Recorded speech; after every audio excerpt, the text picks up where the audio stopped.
مجھے بتائیں، وہ اسٹوڈنٹس بتائیں گے، صرف وہ اسٹوڈنٹ جو عربک گرامر کا نہ کوئی کورس کر رہے ہیں نہ کر چکے ہیں، آپ مجھے بتائیں گے حروف مادہ میں نے بتا دیے، یہ اسم ہے یا فعل؟ فعل ہے تو کون سا ہے؟ جی مجھے میسج کیجیے۔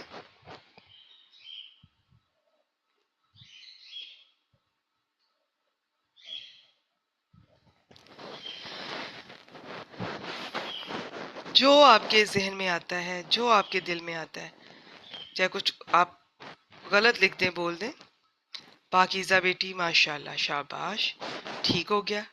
حروف مادہ ابھی موسٹلی میں ہی بتاؤں گی، کبھی کبھار آپ سے کہوں گی۔ انشاءاللہ تعالی ہمارا دوسرا پارا بھی ہو جائے گا تو آپ اور بڑے ہو جائیں گے اور میچور ہو جائیں گے، تو حروف مادہ بھی آسانی سے آپ پہچان پائیں گے انشاءاللہ تعالی۔ پاکیزہ بیٹی نے بالکل ٹھیک بتایا، ماشاءاللہ۔ چلے ٹھیک ہے، باقی آپ مجھ سے سن لیجئے۔ واو نون آخر میں آ رہا ہے، واو نون اسم کے آخر میں بھی آ سکتا ہے، اور یہ فعل کے آخر میں بھی آ سکتا ہے۔ فعل میں یہ صرف مضارع کے آخر میں آئے گا، ماضی کے آخر میں واو نون نہیں آتا۔ ماضی کے آخر میں اس کی نا اپنی علامتیں ہوتی ہیں فعل کی، تا زبر والی، تا پیش والی، تا زیر والی، تما، تم، تننا، یہ اس طرح کی تھوڑی ضمیر کی شکلیں آپ کو نظر آ رہی ہوتی ہیں، اس میں ٹوٹی ٹوٹی شکلیں، وہ ماضی ہوتا ہے۔ تو یہ واو نون اگر فعل میں آئے گا تو یہ مضارع ہی ہوگا۔ تو واو نون کے ساتھ شروع میں جا کے دیکھا تو تا لگی ہوئی ہے، علامت مضارع۔ حروف مادہ میں پہلے بتا چکی تھی۔ جی نجمہ صاحبہ ماشاءاللہ، بارک اللہ فیک۔ تو یہ فعل مضارع ہے، تم، اور ہاں فاعل کون ہوگا اس کا؟ واو کا مطلب ہے جمع، تا کا مطلب ہے تم۔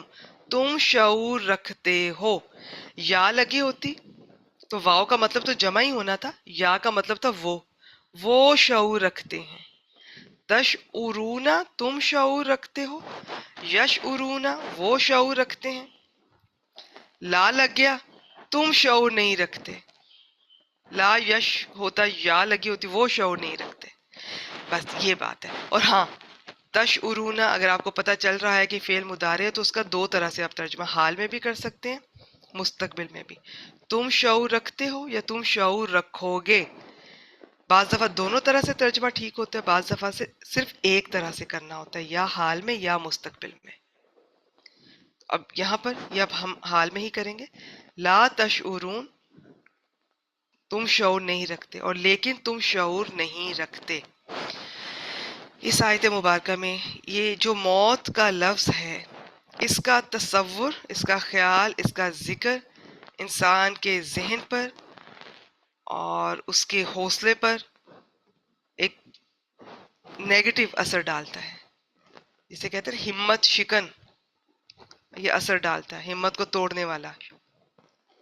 تو اور لوگوں میں پھر جذبہ جہاد فی سبیل اللہ کے سرد پڑ جانے کا اندیشہ ہوتا ہے، لہٰذا شہداء کو مردہ کہنے سے روک دیا گیا، اور پھر اس میں ان کی تعظیم کا فیکٹر بھی ہے۔ اور یہ ایک حقیقت ہے کہ ایک شہید کی موت قوم کی حیات کا سبب بنتی ہے، اس میں کوئی شک نہیں ہے۔ باقی صحیح احادیث سے ہمیں پتہ چلتا ہے، آپ صلی اللہ علیہ وآلہ وسلم نے فرمایا کہ شہداء کی روحیں سبز پرندوں کے جسم میں ہوتی ہیں، اور ان کے لیے عرش کے ساتھ کچھ قندیلیں لٹکی ہوئی ہیں۔ میں امید کرتی ہوں آپ قندیل کے لفظ کو جانتے ہوں گے۔ یہ روحیں جنت میں جہاں چاہتی ہیں سیر کرتی پھرتی ہیں، پھر ان قندیلوں میں واپس آ جاتی ہیں۔ یہ صحیح مسلم سے میں نے آپ سے شیئر کی۔ جہاد میں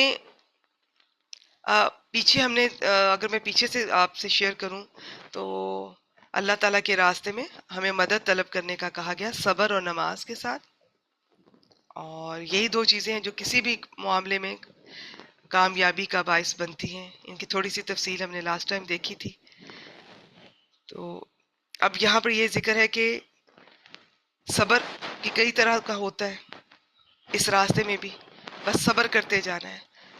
اللہ کی اطاعت پر بھی صبر ہوتا ہے، گناہ سے خود کو روکنا یہ بھی صبر ہے، کوئی مصیبت آ رہی ہے تو وہ بھی، اس پہ بھی صبر کرنا ہے، اور مشکلات تو آئیں گی اللہ کے راستے میں، ابھی اگلی آیت مبارکہ میں تفصیل سے دیکھیں گے۔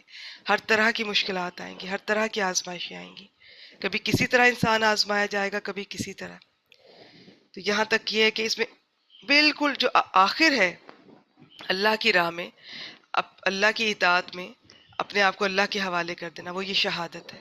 کہ اگر اس کی بھی ضرورت پڑے تو انسان اپنی جان کی بھی قربانی دے دے.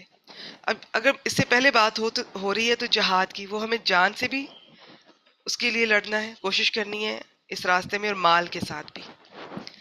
اب مال تو پھر بھی کسی طرح انسان نکال لیتا ہے، لیکن یہ جو جان ہے یہ سب کو بڑی پیاری ہوتی ہے. اور جہاد میں سب سے بڑی جو ایشو ہے، وہ مصیبت، وہ یہ جان کا جانا لگتا ہے لوگوں کو. اس پر صبر کی تلقین اس طرح سے فرمائی کہ اللہ کی راہ میں قتل ہونے والوں کو مردہ مت کہو، مردے مت کہو، بلکہ وہ زندہ ہیں، مگر تم اس زندگی کو نہیں سمجھتے. ہمیں واقعی اس زندگی کا ہم امیجن بھی نہیں کر سکتے کہ وہ کیسی ہوگی. اور یہ سورہ آل عمران میں بھی ہم انشاءاللہ تعالیٰ دیکھیں گے، آیت نمبر 169 ہے اس کی. اس میں یہ شہداء کی زندگی کے عیش و آرام کا ذکر ہے. تو معلوم ہوا کہ وہ زندگی دنیاوی زندگی نہیں ہے، نہ ہم اسے سمجھ سکتے ہیں. اور ایک اور بات یاد رکھیے گا کہ ہمیں لگتا ہے کہ یہ جب کسی کی ڈیتھ ہوتی ہے، یہ جو موت ہو گئی، اصل میں وہ اس کا ایک فیز ختم ہوتا ہے، اگلا فیز شروع ہوتا ہے اس کا. صرف یہاں سے وہ کسی اور جگہ پہ اب شفٹ ہو جاتا ہے، موت نہیں ہے.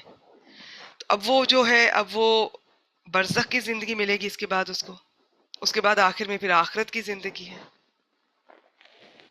تو ہم اسے سمجھ نہیں سکتے ہیں. یہ میں حافظ عبدالسلام صاحب کی تفسیر سے آپ سے شیئر کر دیتی ہوں.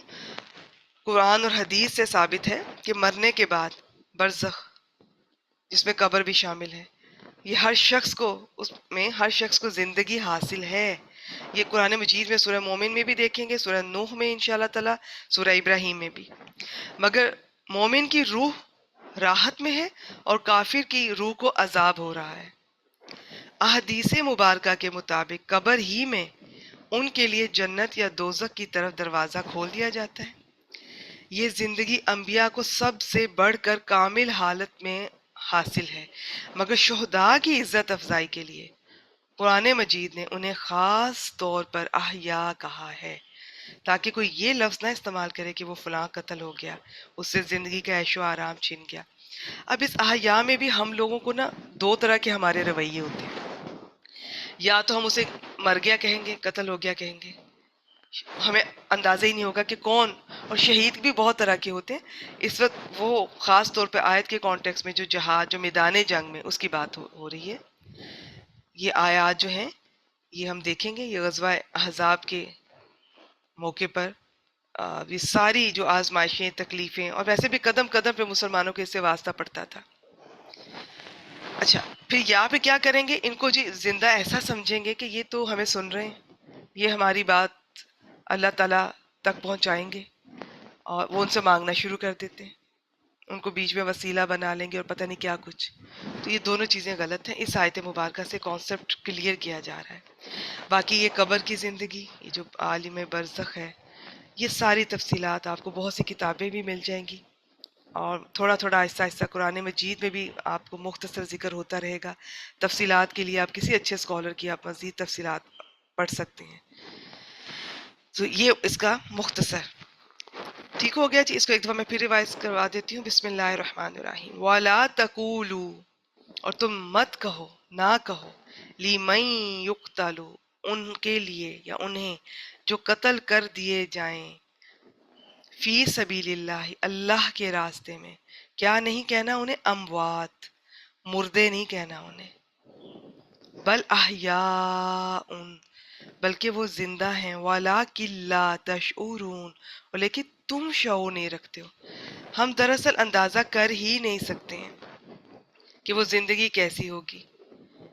تو یہ انشاءاللہ تعالیٰ کسی حد تک قرآن مجید سے آپ جڑے رہیں گے تو آپ کو ان کے بارے میں انشاءاللہ تعالیٰ اندازہ ہوگا. یہ جو میں نے ابھی سورہ آل عمران 169 کا ذکر کیا تھا، اس کا میں تھوڑا سا شیئر کر دیتی ہوں اور ترجمہ.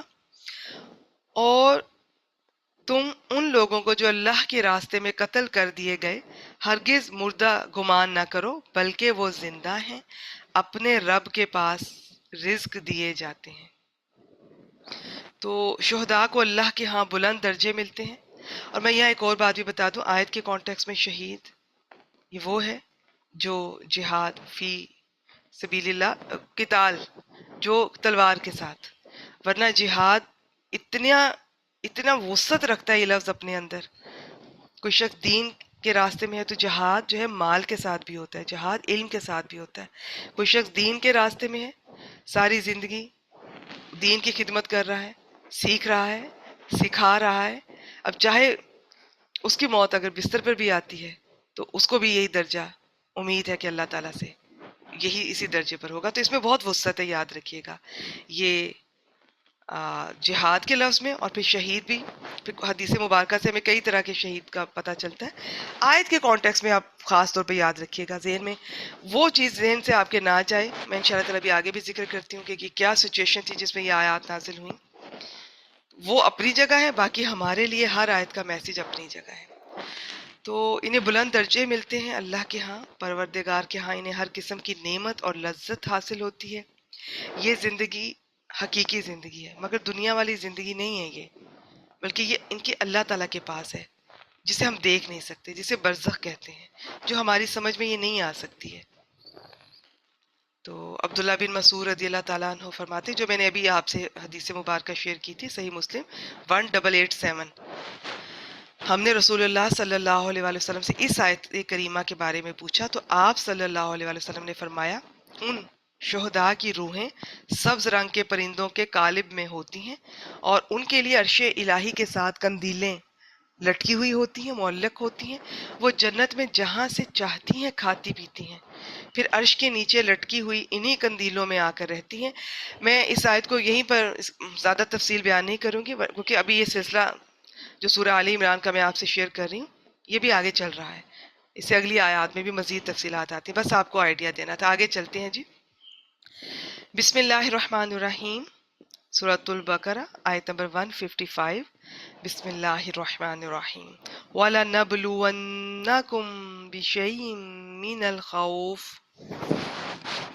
واو حرف اور لام زبر والا لام تاکید، البتہ، ضرور، اچھا، ویسے اس کا مطلب البتہ ہوتا ہے۔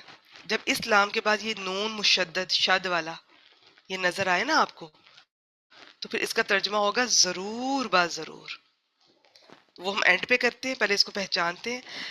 نبلو ونہ، اس میں جی با لام واو حروف مادہ ہیں، یہ ہوتا ہے آزمانا، بلا سے یاد رکھ لیں۔ تو وہ آگے جو نون نظر آ رہا ہے یہ فعل، یہ علامت مضارع ہے، تو نبلونہ ہم ضرور آزمائیں گے، والا نبلونہ ہم ضرور با ضرور آزمائیں گے، کم تم سب کو، یہ یہاں پر مفعول ہے، یہ جو نون علامت مضارع یہ فاعل ہے، ہم آزمائیں گے، اللہ تعالیٰ آزمائیں گے، اور کنہیں؟ تمہیں، جمع مذکر حاضر کی ضمیر ہے تو یہ مفعول ہے۔ وہ اٹیچ ضمیر جو فعل پورا مکمل ہونے کے بعد ساتھ آ کر لگتی ہے مفعول بھی بن جاتی ہے، ورنہ وہ ضمیر جو فعل کے اندر ہی ہوتی ہے، اور وہ جیسے میں آپ کو دربنا بتاتی ہوں یا کچھ اور جو فعل ماضی میں آپ کو بتاتی ہوں، یہ تا زیر زبر پیش والی تم لگی ہوتی ہے، وہ فعل کا حصہ ہوتی ہیں، فعل کے اندر ہوتی ہیں، وہ فاعل ہوتی ہیں ساری۔ تو یہ آہستہ آہستہ آپ کو پتہ چل جائے گا جی فعل مکمل ہو گیا، ہم ضرور با ضرور آزمائیں گے، یہ تو مکمل ہو گیا۔ اب اگر کوئی اٹیچ ضمیر ساتھ آ کر لگ رہی ہے تو وہ مفعول بھی ہی ہوگی، تمہیں آزمائیں گے۔ بشعین، با حرف ہے، شعین اسم ہے، کسی بھی چیز کے ساتھ۔ اب وہ کیا ہو سکتی ہے اس کی تفصیلات دیکھ لیجئے۔ غزوہ احزاب کے موقع پر خاص طور پر ان سب چیزوں سے ایک ہی وقت میں آزمایا گیا، اور اس کے بعد جو غزوہ تبوک تھا، اور ہمارا یہ کہ ہمیں ایک وقت میں ایک ایک آزمائش آتی ہے، لیکن یہ سب کی زندگی میں آتی ہے، اور ایک وقت میں ایک آتی ہے، پھر اس کے بعد دوسری طرح بھی سے انسان آزمایا جاتا ہے، کبھی تیسری طرح سے بھی۔ ٹوٹل جو اس دنیا میں آزمائشیں اللہ تعالیٰ جس جس چیز سے آزماتے وہ یہی ہیں، ان کی تھوڑی شکلیں پیٹرن چینج ہو جائیں گے، بیسیکلی یہی ہیں۔ یہ ان کو جنگ کے موقع پہ خاص طور پہ کہا جا رہا ہے، اور یہ ہماری زندگی میں عام طور پہ سب کے لیے ہے، اللہ تعالیٰ ضرور آزمائیں گے۔ اب یہاں سے بہت خوبصورت یہ آیات مبارکہ اگر آپ انہیں سمجھ لینا، 155، 156، 157، یہ تین آیات، اس میں پہلے اللہ تعالیٰ ہمیں بتائیں گے کہ جی اللہ تعالیٰ ضرور آزمائیں گے، تو اس چیز سے آپ کو تسلی ہو جائے کہ جی آزمائش ہوگی۔ ہاں، دعا ضرور کریں عافیت کی، آسانی کی، اور پھر جو سورۃ البقرہ کی آخری آیات میں ہم دعا کرتے ہیں کہ اللہ تعالیٰ ہم پہ وہ بوجھ نہ ڈالیے گا جس کو اٹھانے کی ہمیں طاقت نہیں ہے. وہ یہی ہے شریعت کے راستے پہ چلتے ہوئے جو آزمائشیں آئیں گی، کہیں ایسی آزمائش نہ آ جائے کہ ہم دین سے ہی جائیں، ایمان سے جائیں، بالکل تھک جائیں، ہار جائیں، رک جائیں. نہیں، تو یہ دعائیں ضرور کرنی ہیں، باقی آزمائشیں آئیں گی. پہلے تو اللہ تعالیٰ نے یہ بتایا سب سے پہلے کہ ہم ضرور آزمائیں گے. مزید اللہ تعالیٰ نے یہ بھی بتا دیا کہ اس طرح سے آزمائیں گے. پھر اللہ تعالیٰ آگے فرمائیں گے ان آزمائشوں کے بعد اگر کوئی صبر کرتا ہے نا، اور صبر کیسے وہ بھی ابھی میں بتاتی ہوں، تو اس کو خوشخبری دے دیں. خوشخبری وہ بھی ابھی دیکھتے ہیں. تو صبر یہ ہے کہ جب بھی کوئی مصیبت پہنچے تو ہم نے کچھ کلمات ادا کرنے ہیں. انا للہ و انا الیہ راجعون. یہ ایسے کلمات ہیں، ہمارے ہاں تو جب کسی کی وفات ہوتی ہے صرف تبھی یہ کلمات پڑھتے ہیں. یہ آپ سارا دن، آپ کو کوئی بات ناگوار گزری، کسی کا کوئی رویہ، کوئی آپ کو فزیکلی مینٹلی کوئی آپ کو ناگواری ہے، کوئی ناپسندیدہ سچویشن، کوئی ایشو، میں نے کہا نا کوئی بات ناگوار گزرے، کوئی معاملہ، کوئی رویہ، آپ یہ کلمات ادا کریں، وہیں آپ کو سکون آ جائے گا. وہیں آپ کو، لیکن آپ کا ایمان اس چیز پہ ہونا چاہیے. اور یہ جب بھی کوئی تکلیف پہنچی، چھوٹی ہے یا بڑی، دیکھیے کچن میں اکثر مثال دیتی ہوں، کچن میں کام کرتے کرتے ہم خاتون خانہ اگر ہم گرمی میں کام کر رہے ہیں، اس گرمی میں اچانک سے آپ کا نمک آپ کا بکھر جاتا ہے، کوئی چیز ٹوٹ جاتی ہے، کوئی آئل گر جاتا ہے، تو وہ کام ایک آپ سمیٹ رہی ہیں، جلدی کریں اور لمبا ہو جاتا ہے. تو ناگوار گزرا نا آپ کی طبیعت پہ، فوراً یہ کلمات پڑھ لیں. ان کا بھی ترجمہ بھی آپ کے سامنے رکھتی ہوں، ان کو ایک سمجھ کر پڑھ لیں، عادت بنا لیں، وہیں پر صبر آ جاتا ہے، سکون مل جاتا ہے کہ ہم بھی اللہ کے ہیں اور اسی کی طرف لوٹ کے جانا ہے. اور صبر وہ ہے جو پہلی چوٹ پہ کیا جائے، پہلی خبر سنتے ہی، پہلی تکلیف ملنے پر. بعد میں مہینوں سالوں بعد تو صبر آ ہی جاتا ہے. وہ صرف ایک برائے نام صبر ہوگا، اس میں اجر نہیں ہوگا، نہ کوئی آپ کا اور اللہ تعالیٰ کا اس طرح سے تعلق بلٹ ہو سکے گا. تو وہ تو رو دھو کے گلے شکوے کر کے اللہ تعالیٰ کو بھی کوس کے، دنیا والوں کو کوس کے، وہ تو پھر آ ہی جاتا ہے کچھ عرصے بعد. یہاں اس صبر نہ وہ مطلوب ہے اللہ تعالیٰ کو، نہ اس کی کوئی اس کا کوئی اجر ہے، کوئی ریوارڈ ہے. وہ کس کا ہے؟ جو پہلی خبر پر آپ یہ الفاظ کہیں گے. تو یہ اپنی عادت بنا لیں. عادت ہوگی تو کوئی بھی خبر آئے گی تو آپ فوراً یہ کہیں گے، اور وہیں آپ. اور میں نے ایسے لوگوں کو دیکھا ہے، مجھے یاد ہے میری اپنی ایک استاذہ ہوتی تھی، ان کو اسی طرح جب بالکل ینگ تھی وہ بتایا کرتی تھی ان کے شوہر کی وفات ہو گئی. تو کوئی چھوٹی بات تو نہیں تھی، ایک عورت کے لیے اس سے بڑا حادثہ کیا ہو سکتا ہے اس کی زندگی میں. وہ جیسے ہی انہوں نے دیکھا، کہتی میں نے فوراً یہ کلمات پڑھے، اور وہیں پہ ایسا سکون. وہ ایک چیز ذہن میں وہ تو ہے کہ وہ فوت ہو گئے، لیکن دین سے جڑے ہوئے لوگ اس چیز کو، اس سچویشن کو کچھ اور طرح سے دیکھتے ہیں. اب انہوں نے وہ جتنی بھی جو بھی رسومات تھیں، وہ جتنے دن مہمانوں کو، وہ بہت حوصلے میں رہیں، لوگ اتنے حیران ہو رہے تھے. اور وہ کہتی کہ میں نے تو وہ کلمات پڑھ لیے تھے، اللہ کی طرف سے تھا، ان کا جو وقت تھا وہ انہوں نے دیکھ لیا، بہت اچھی گزار گئے. اب ہم پر ہے، ہم کیسے گزارتے ہیں. انہوں نے اپنے شوہر کی وفات کے بعد اپنے گھر کا سارا کچھ اللہ کی راہ میں اس طرح سے نیت کر لی کہ وہاں پر وہ پہلے وہ پڑھ رہی تھی جب شوہر کی وفات ہوئی، تب ابھی وہ کچھ عرصہ پہلے قرآن مجید سے جڑی تھی. اب وہ کچھ عرصے کے بعد ان کا کورس مکمل ہوا، انہوں نے اپنا گھر نیت کر لی. اب وہاں پہ ماشاءاللہ لوگوں کی وہ رونق ہوتی ہے، کبھی بچے آ رہے ہیں.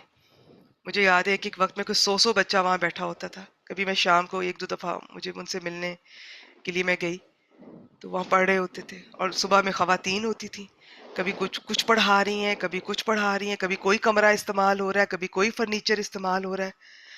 تو وہ شوہر کو بھی اجر مل رہا ہوگا انشاءاللہ تعالی.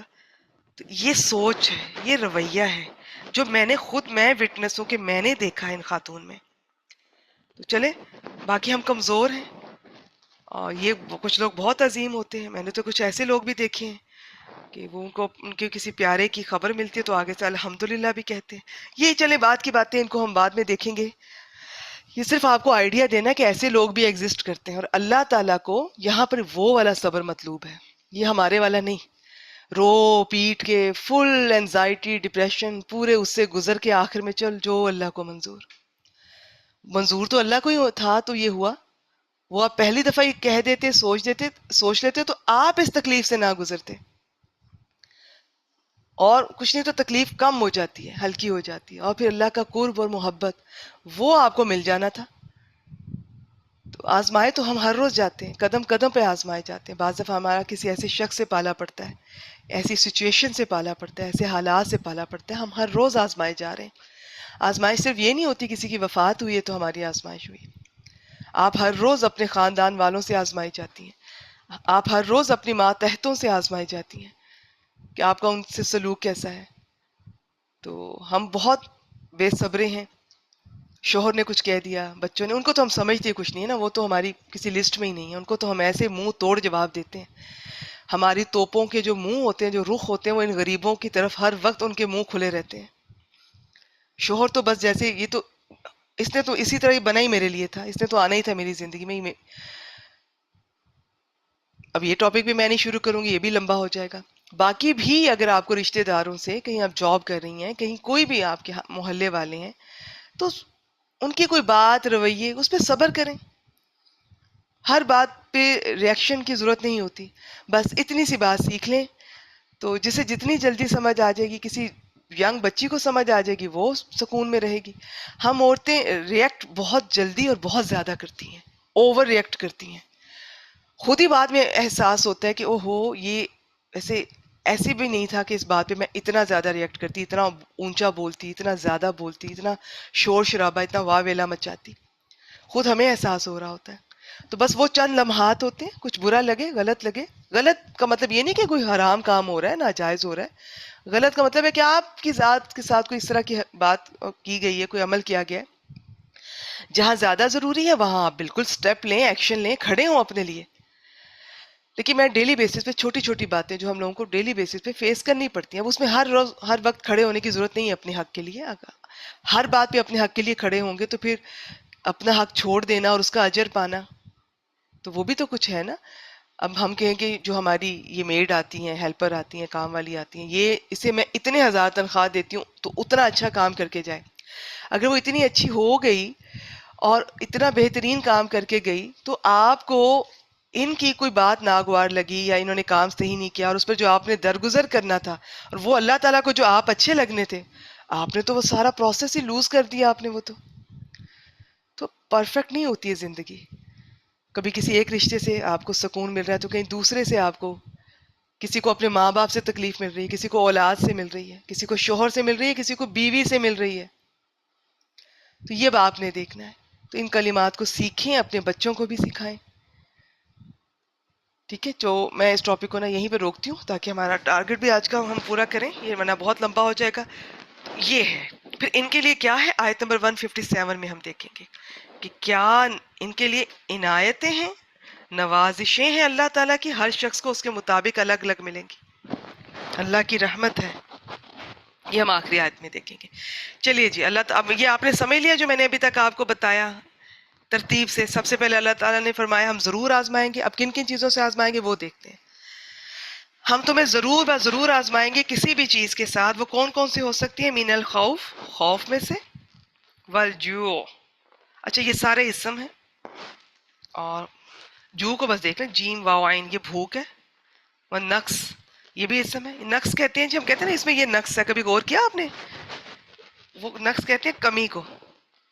تو کمی میں اب کمی تین چیزوں کی آ رہی ہے. بیسیکلی دیکھا جائے تو یہ تین ہے، خوف، بھوک اور کمی. اب کمی پھر تین چیزوں میں آ رہی ہے.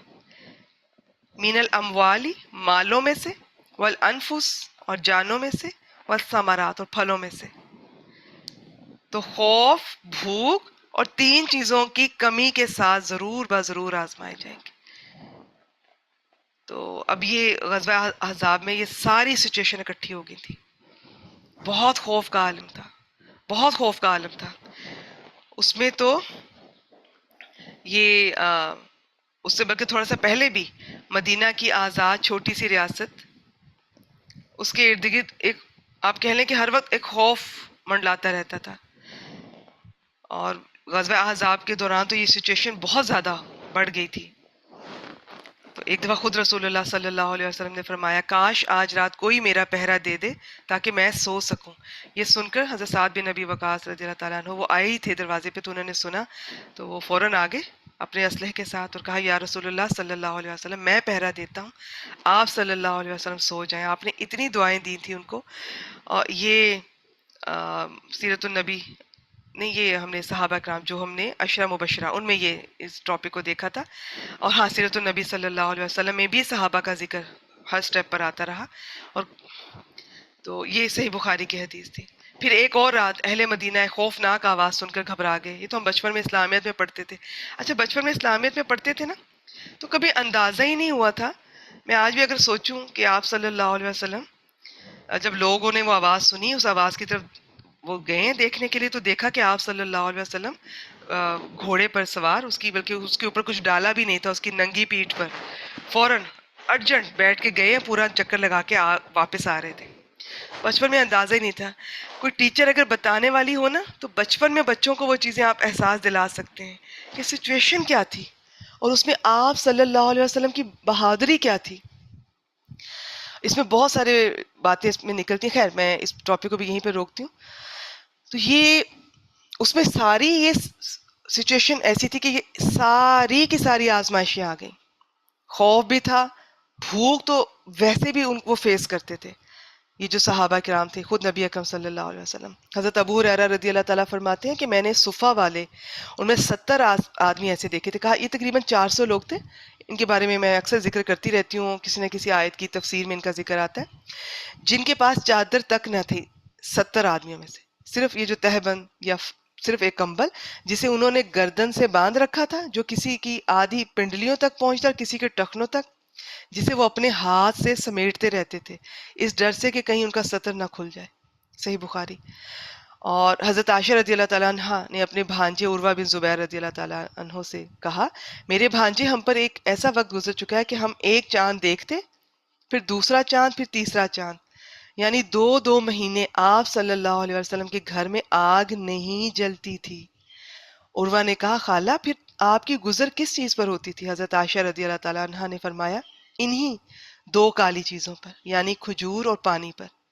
اتنا ضرور تھا کہ چند انصاری لوگ آپ صلی اللہ علیہ وسلم کے ہمسائے تھے، جن کے پاس بکریاں تھیں. وہ آپ کے لیے بکریوں کا دودھ تحفے کے طور پہ بھیجا کرتے تھے، جس سے ہم آپ صلی اللہ علیہ وسلم کو بھی پلاتے تھے. یہ صحیح بخاری کی حدیث ہے. اور ایسی بہت سی احادیث مبارکہ ہیں.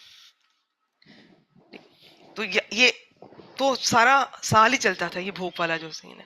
اور پھر کمی، اور یہ سارے مسلمانوں کا. اب مالوں کی کمی کے ساتھ انہیں آزمایا گیا، ان کو جانوں کی کمی کے ساتھ، اور یہ پھلوں کی کمی کے ساتھ. اچھا ویسے یہ جو پھل ہیں مالوں میں ہی شامل ہوتے ہیں، لیکن عرب میں مال سے مراد یہ اونٹ، بھیڑ، بکریاں، اور ان کی آپ کہہ لیں کہ یہ جو درہم دینار وغیرہ ہوتے تھے. تو پھلوں کو وہ الگ سے اہمیت دیتے تھے، کھجور، انگور وغیرہ، اس کا ذکر الگ سے. دوسرے اس کی بھی 2 تفسیر میں آپ سے شیئر کروں گی انشاءاللہ تعالی. تو مالوں میں کمی انہوں نے دیکھی. بہت لوگوں نے تو ویسے ہی حضرت مصعب بن عمیر کو دیکھ لیں کہ کیا وہ ان کا ایک مشہور تھے، ایک لباس دوبارہ نہیں پہنتے تھے. ان کے پرفیوم، ان کے لباس دوسرے ملکوں سے آتے تھے. اور اس کے بعد جب وہ دین کے راستے میں آئے تو وہی مناسب سا 1-2 لباس ہوتے تھے. اور جب وفات ہوئی ہے تو ان کے کفن کے بارے میں کہا جاتا ہے کہ سر ڈھانپتے تھے تو پاؤں کھل جاتے تھے، پاؤں ڈھانپتے تھے تو سر کھل جاتا تھا. پھر آپ صلی اللہ علیہ وسلم نے ان کا سر کور کروا کے ان کے پاؤں پہ گھاس ڈال دی تھی، خاص گھاس تھی مدینہ کی. تو یہ سب نے چھوڑ دیا سب کچھ اللہ کے راستے میں، اپنے دین کے راستے میں. اور جانوں سے سب نے اٹھایا، سب بہت سے لوگ شہید ہوئے، بہت لوگوں کے ان کے پیارے شہید ہوئے. اور پھلوں سے یہ غزوہ تبوک اس کی بہت بڑی مثال ہے. فصلیں کھڑی تھیں، ان کی تیار تھیں، اسی موقع پہ بلاوا آ گیا تھا. ان میں سے 3 صحابی، ان کی نیت بری نہیں تھی، غلط نہیں تھی، وہ جنگ میں جانا چاہتے تھے، بس ان کا یہ تھا کہ ذرا نکلتے ہیں، ذرا اپنی فصلوں کو دیکھ لیں. تو یہ، اور بہت سارے لوگ اپنی کھڑی فصلیں چھوڑ کے چلے گئے.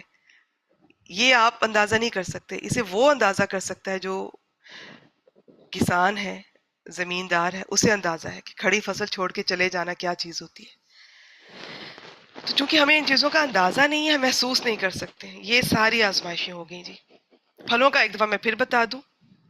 اور اس کے بارے میں دو رائے.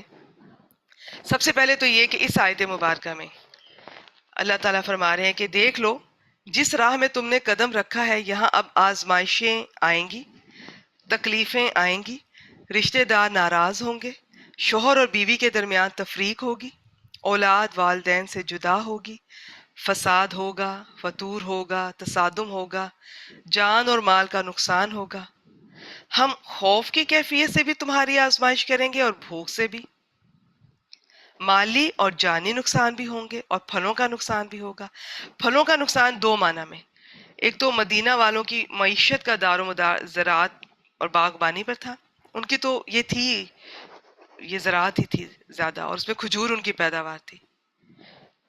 تو اب یہ دیکھیں کہ فصل پک کر اگر تیار کھڑی ہے، اسے اگر نہ اتارا جائے وہ ضائع، ختم. ایک کسان کے لیے کتنا بڑا یہ لمحہ ہوتا ہے کہ اس طرح اس کی آنکھوں کے سامنے کوئی چیز ضائع ہو جائے، اس کی ساری محنت. لیکن ادھر سے غزوہ تبوک کا حکم آ گیا، نکلو اللہ کی راہ میں. تو یہ امتحان تھا پھلوں کے نقصان کا. اس کے علاوہ ثمرات، اس میں اتنا زیادہ وسعت ہے نا. ثمر صرف فروٹ نہیں ہوتا، کسی کی محنت کا پھل بھی ہوتا ہے. ایک انسان جد و جہد کرتا ہے، کیریئر بناتا ہے اس میں، یا اپنا ایک مقام بنا لیتا ہے، لیکن جب وہ دین کے راستے پر آتا ہے تو سب چھوڑنا پڑتا ہے. تو اب جو اس نے اتنی محنت کی تھی وہ ظاہر ہے سب کی سب وہ ایک طرح سے دیکھا جائے تو صفر ہو جاتی ہے. تو یہ لیکن یہ اللہ کی طرف سے آزمائش ہوتی ہے. بعض تو خود چوز کرتے ہیں اللہ کے دین کا راستہ، بعض دفعہ ویسے ہی اس طرح سے آزمایا جاتا ہے انہیں. بس اللہ تعالیٰ نے یہ دیکھنا ہوتا ہے کہ انسان میرے جو بھی اللہ تعالیٰ آزما رہے ہیں ہم ایکسیپٹ کرتے ہیں یا نہیں. بس وہ ایک لمحہ ہوتا ہے، صرف ایک لمحہ. یقین کیجئے آپ کو کوئی بھی ناگوار بات یا واقعے کا پتہ چلا، کوئی اس طرح کی خبر، اس ایک لمحے میں آپ چاہیں تو یہ الفاظ انا للہ و انا الیہ راجعون پڑھیں، اللہ تعالیٰ پہ بھروسہ رکھیں کہ اس نے کہا ہے کہ وہ آزمائے گا اور اس آزمائش کے بدلے میں بہت کچھ ملے گا. اس کی قربت، اس کی محبت، اس کی رضا، اور کیا چاہیے. اور چاہیں تو آپ اسی میں رونا دھونا واویلا اور شکوہ شکایت سب شروع کر دیں، اور جو آئے اس کو لے کے بیٹھ جائیں. دیکھو میرے ساتھ کیا ہوا، دیکھو میرے ساتھ کیا ہوا. سیلف پٹی کا شکار ہو جائیں. اٹس اپ ٹو یو، آپ کیسے ہینڈل کرتے ہیں. بس وہ ایک لمحہ جو ڈیسائیڈ کرے گا کہ آپ آنے والے دن اس میں آپ ذہنی طور پہ اگر تو سکون چاہتی ہیں، اطمینان چاہتی ہیں، تو اللہ کے فیصلے پہ وہیں راضی ہو جائیں، اس کے حوالے کر دیں. نہیں تو بس ٹھیک ہے، لے کر بیٹھی رہیں. جتنی بار قرید دیں گی اتنی بار شیطان حسرتوں میں مبتلا کرے گا. کاش میں وہاں نہ جاتی، کاش وہ نہ آتا، کاش یہ نہ کرتی. چلیے، تو اب ہم نے کیا دیکھا؟ اللہ تعالیٰ نے فرمایا البتہ ہم تمہیں ضرور ضرور آزمائیں گے. کسی بھی چیز کے ساتھ وہ کس میں سے ہو سکتی ہے؟ خوف، ڈر، والجوع اور بھوک، ونقسم من الاموالی اور تین چیزوں کی کمی سے یا نقصان سے، مالوں کے، والانفس اور جانوں کے، والثمرات اور پھلوں کے. اور اللہ تعالیٰ فرما رہے ہیں وبشر الصابرین. واو حرف بشر ہے، یہ را کے نیچے زیر آگے ملانے کے لیے دی گئی ہے. با شین را، یہ بشر کو بشر اس لیے کہتے ہیں، اس کا مطلب ہوتا ہے یہ سکن کو کہتے ہیں، جلد کو، کھال کو. کیونکہ انسان کی کھال، یہ ایک رائے ہے، ایک رائے، اور بھی کئی رائے. دیکھیں عربی میں نا کبھی میں کسی لفظ کو ایکسپلین کر رہی ہوں تو وہ ایک رائے ہوگی جو وہ بھی ٹھیک ہوگی، لیکن عربی میں اتنی وسعت ہے. اب مولا لفظ کو دیکھ لیں، اس کے 21 سے زیادہ معنی ہے. اب وہ مولا آقا بھی ہے، غلام بھی ہے. اب آپ کو اندازہ کرنا ہے اس کس کانٹیکس میں بات ہو رہی ہے. چچا بھی ہے، بھتیجا بھی ہے. تو اور بھی بہت سارے معنی ہیں اس کے، دوست بھی، کارساز بھی، بہت سارے معنی ہیں. تو یہ ایک معنی اس سے میں شیئر کرتی ہوں، لیکن ہو سکتا ہے دوسری جگہ یہ فٹ نہ آ رہا ہو، تو دوسری جگہ اس کا کوئی اور مفہوم ہوگا. تو یہ بشارت اس خوشخبری کو کہتے ہیں جس کا جلد پر اثر ہوتا ہے نا. آپ کی جلد پہ ایک خوشی آ جاتی ہے، کوئی چمکنے دمکنے لگتی ہے، فریش ہو جاتے ہیں، وہ والی خوشخبری. اور بشر یہ فعل امر ہے جی. اب دیکھیں اس میں وہ واو الف نہیں آ رہا کیونکہ یہ ایک کو کہا جا رہا ہے. یہ صرف نبی اکرم صلی اللہ علیہ وسلم سے خطاب کیا جا رہا ہے، اور مراد وہ بھی ہیں کہ آپ انہیں سنا دیجئے، سب کے لیے. تو اس لیے آپ اس میں واو الف نہیں آ رہے، اس لیے ایسا فعل امر آپ نہیں پہچان سکیں گے. یہ آپ کو ایسا ایسا ویسے ہی انشاءاللہ تعالیٰ قرآن مجید سے جڑے رہیں گے تو اندازہ ہو جائے گا. الصابرین یہ اسم ہے، ال لگا ہوا، صاد بارہ جمع ہے. اور صبر کرنے والوں کو خوشخبری دے دیجئے. کس چیز کی؟ وہ ابھی انشاءاللہ تعالیٰ ہم دیکھتے ہیں. ہینڈ ریز کیجئے وہ تمام سٹوڈنٹس جنہوں نے پچھلے ہفتے اپنے سبق کی ہر روز انہوں نے تکرار کی، دہرائی کی ڈیلی. سلمہ صاحبہ ماشاء اللہ ماشاء اللہ، پاکیزہ صاحبہ ماشاء اللہ ماشاء اللہ، بارک اللہ فیک، بہت اچھا۔ باقی جنہوں نے کوئی کمی بیشی رہ گی کوئی بات نہیں، آپ نے چند دن بھی کوشش کی ہے، اللہ تعالیٰ آپ سے آپ کی کوششیں قبول فرمائے، محنت جاری رکھیں، ریگولر رہیں۔ آئیے جی آخری دو آیات دیکھتے ہیں، یہ آخری جو تین آیات ہیں آج کی 55 سے 57 تک، 155 سے 157 ایک ہی کانٹیکس میں ہے۔ تو اب 156 دیکھتے ہیں۔ بسم اللہ الرحمن الرحیم۔ الذین اذا اصابتہم مصیبہ، الذین اسم ہے جمع، وہ لوگ جو، اذا اسم ہے جب، اصابت ہم، یہ جو اصابت میں تا نظر آ رہی ہے نا، یہ لمبی تا ہے، تو چونکہ آگے ضمیر آ کے لگ گئی ہے تو وہ لمبی تا چھوٹی ہو گئی ہے، تو لمبی تا اور اوپر جزم کی علامت ہو ساکن تو یہ فعل ماضی ہوتا ہے۔ سواد واو با حروف مادہ ہیں، یہ ہوتا ہے کوئی چیز کا نشانے پہ لگنا۔ اصابہ پہنچا، پہنچنا، نشانے پہ لگنا۔ مصیبت کو مصیبت بھی اس لیے کہتے ہیں کہ وہ ٹھیک نشانے پہ، جس کے لیے لکھی ہوتی ہے وہ اس کو نشانے پہ جا کے ملتی ہے، پہنچتی ہے۔ اچھا جی، جب پہنچتی ہے اصابت، اور یہ لمبی تا مؤنث ہوتی ہے، فاعل اس کا مطلب ہوتا ہے کہ یہ جو ماضی ہے اور اس پہ جو کام کرنے والا تھا وہ والی تھی، مؤنث۔ اچھا یہ پہنچی ہم انہیں، اب یہ پورا فعل اصابت مکمل ہو گیا، فاعل کا ذکر ہو گیا کہ وہ مؤنث ہے، وہ کون ہے، وہ اس میں آگے آ رہی ہے، کبھی آگے بھی آ سکتا ہے کبھی نہیں بھی آ سکتا، اس لمبی تا کا یاد رکھیں، ہر ایک کا آگے نہیں آتا ہے۔ تو باقی یہ ہے کہ پہنچی ہم، اب یہ فعل مکمل ہونے کے بعد اٹیچ ضمیر آ رہی ہے تو مفعول بن رہی ہے جس کے اوپر کام ہو رہا ہے، جمع مذکر غائب کی ضمیر ہے، انہیں، ان سب لوگوں کو، یہ الصابرین، ٹھیک ہے۔ تو پہنچی انہیں، لیکن اذا کی وجہ سے لکھ لیں، اذا کے بعد چاہے فعل ماضی ہے چاہے فعل مضارع ہے، ترجمہ زیادہ تر حال یا مستقبل میں کیا جاتا ہے، اور از اس کا اس کے بالکل اپوزٹ ہے، اس کے بعد چاہے ماضی ہے چاہے مضارع ہے اس کا ترجمہ زیادہ تر ماضی میں ہی کیا جاتا ہے۔ دیکھیں میرے لفظ زیادہ تر پہ غور کیا کریں، کبھی کبھار ایسا نہیں بھی ہوگا، ایکسیپشنز کے لیے تیار رہا کریں، وہ میں موقع پہ بتاؤں گی، وہ بہت تھوڑی سی ہیں۔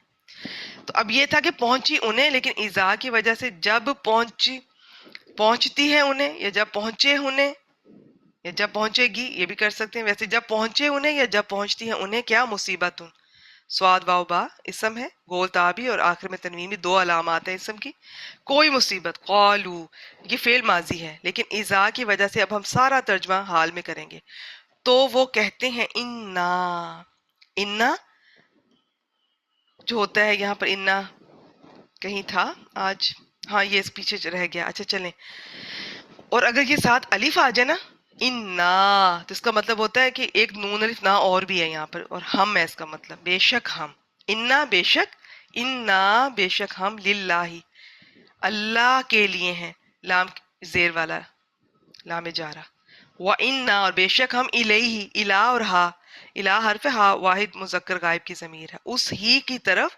راجعون، را جیم عین، لوٹنا پلٹنا، یہ جمع ہے راجعون کی، راجعون فاعل ان کے وزن پر ہے، لوٹنے والا، یہ اس کی جمع ہے لوٹنے والے۔